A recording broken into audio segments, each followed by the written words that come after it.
Hi and welcome to my channel. My name is Bria and I am just a girl here on YouTube who is interested in talking about all things philosophy and emotional health and wellness.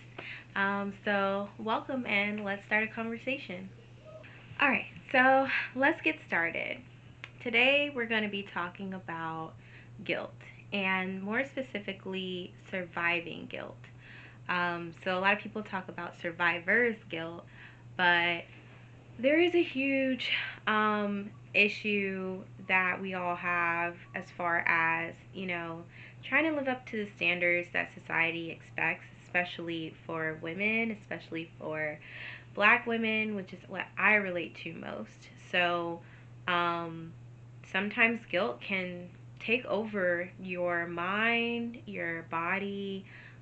It manifests in also different feelings and emotions like anxiety and depression. So I just want to talk a little bit about that today.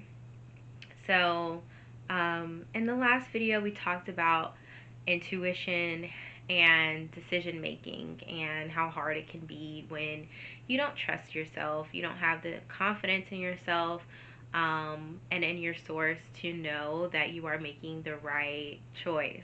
Which, that just makes everything hard because, especially as adults, like, choice is all that we have.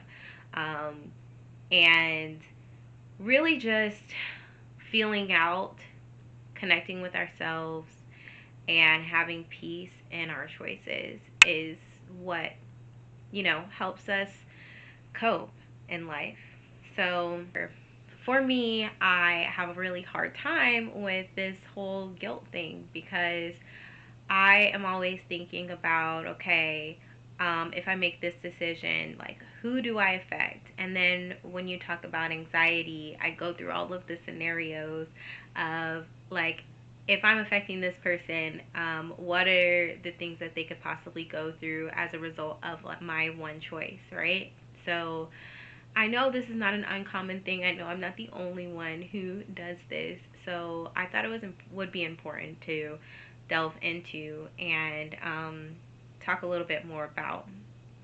Um, Really, I want to get into the fact that, you know, I have a sense of longing for community and connection. And I think just that is a human experience that we are all longing for, is to be a part of a community, to be a part of like a family or a friend group or whatever it may be. So because of that, we end up putting a lot of pressure on ourselves and these interactions. We almost want to perform a little bit. Like, let's be honest here. Like, we want to perform a little bit because to we want people to value us. We place value in the fact that I'm a good friend, I'm a good spouse, I'm good in this setting. Like, I am valuable in this setting, so maybe just love me, keep me around. For those of us, there are some people who they don't have a problem with that. They don't care. They just, do whatever and, you know, take it or leave it type of thing. But for me, and people like me, which, those who are watching, I'm sure you can relate, like, you you overthink. You want to do things that cater to other people because you care about other people and you think about things that you can do that can help them, and not just because like you want to perform, but also because for yourself you place value in that, and that is very important. Those are really great qualities about a person that can solidify and have relationships turn into long-term and very deep things.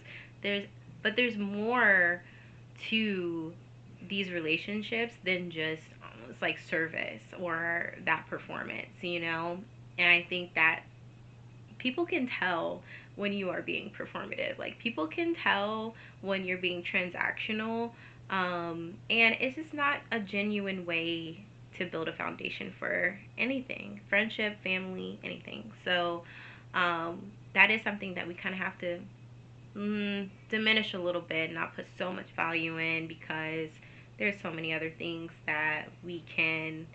um, that we can contribute to our relationships. And I think that's something that, we can talk about more later, but it's a very important point I wanted to bring up.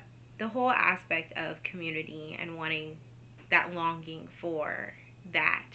Um, and I understand, I see it in people too. Like, I can tell when someone is being a little bit performative, or they're doing things um, transactionally. It doesn't come off as genuine. So we do have to be careful of that. Now, how does that turn into guilt? So let's talk about that. um, so in the last video, we also talked about intention a little bit. So I think that it does depend on your intentions and why you're doing something.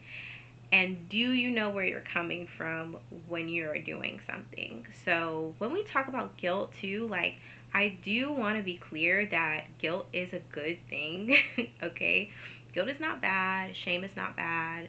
These are things that are checks and balances for our behavior, our morals, our ethical, spectrum. Like, we want to treat people well, we want to feel that guilt if we do hurt someone. Like, that keeps people safe. Like, it is very important to know that guilt is not all you know bad. Guilt can be good, but the guilt that we're talking about is like social anxiety guilt. The guilt we were talking about is trying to live up to standards that are set by society for us to perform into. So this goes for women and for men.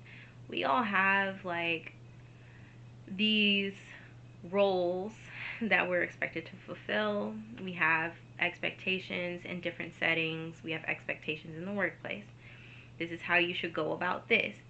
There's no rule for it, but this is just what is accepted in this culture. Um,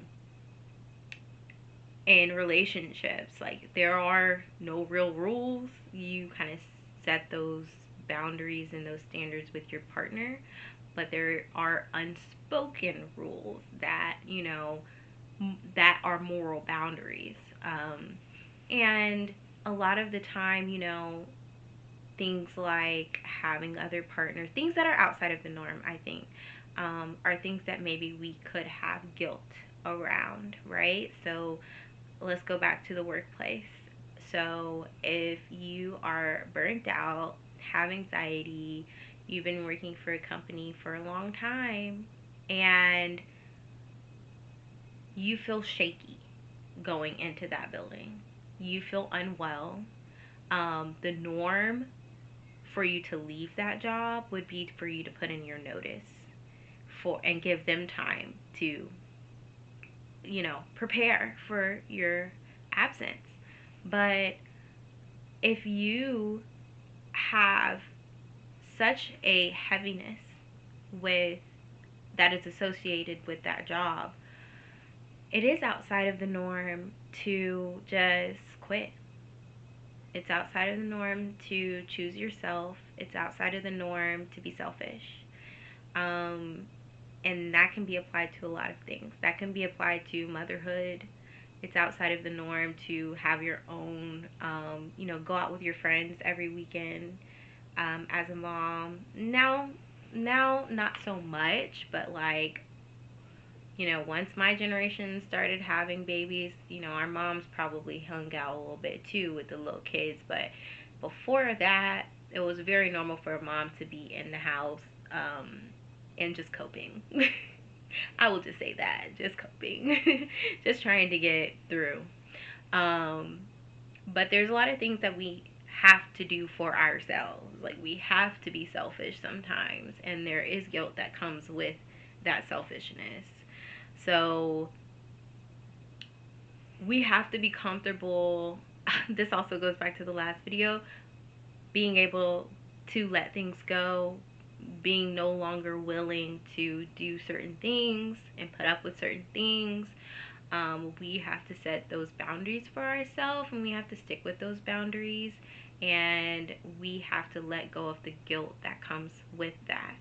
Um, so I want to also talk about how guilt can build up in your body and in your mind. I did mention that it can lead to anxiety and depression, but also physically, you can be lightheaded. You can have constipation because your body is not relaxing because you're holding so much guilt. It is very similar to holding trauma in your body. Um, I found a definition for guilt. Um, Psychology Today describes it as aversive and self conscious emotion. So you're very much in your head, involving reflection on oneself. It's just really negative self reflection.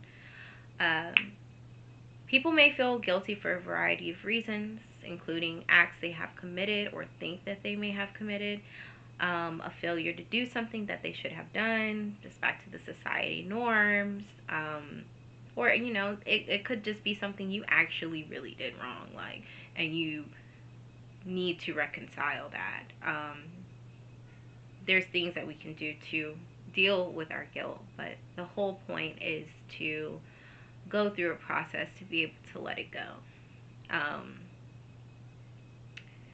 yeah, so carrying these things in your body, um, they can take root in your body. So I want us to walk away from this conversation, um, feeling like, we want to dive more into how we can reconcile that in our mind and in our body. The first thing we need to do is recognize that we do hold guilt, because it's very a hard thing to admit.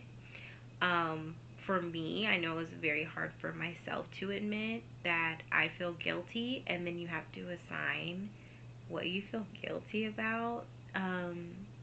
What actions you did, what did you say that